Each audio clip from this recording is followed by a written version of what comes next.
It's another beautiful day in paradise, and I've hitched a ride on a wee boat to go sightseeing in the harbour.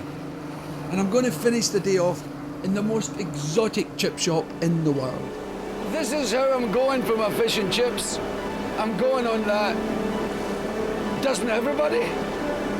That's the Bounty. It was the one they used in the movie with Mel Gibson, Anthony Hopkins. But now it ploughs up and down here for tourists. But not today.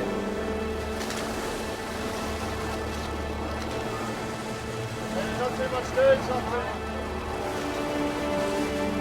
Okay, just like a lot of money.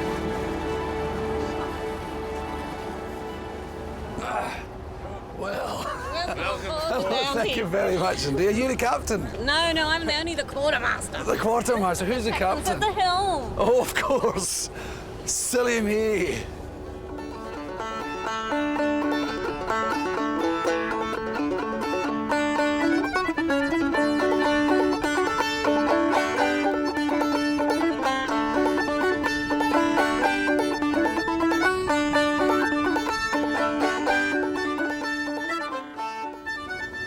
Straight ahead of us here, there's probably a great seafaring term for that, like a vast or a binge or something. But straight ahead, it's a place called Vaucluse.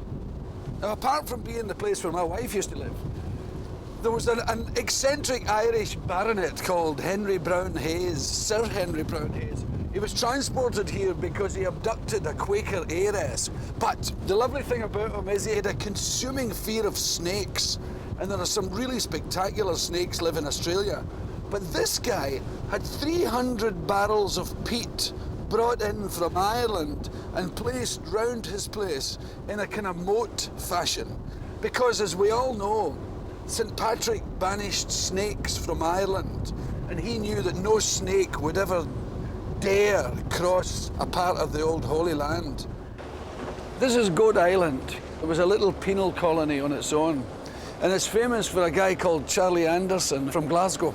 He was transported to Australia, to Goat Island here. And he was such a nuisance, kept trying to escape and jump on ships, kept being caught, that they sentenced him to 2 years chained to a rock here. And it's just over here.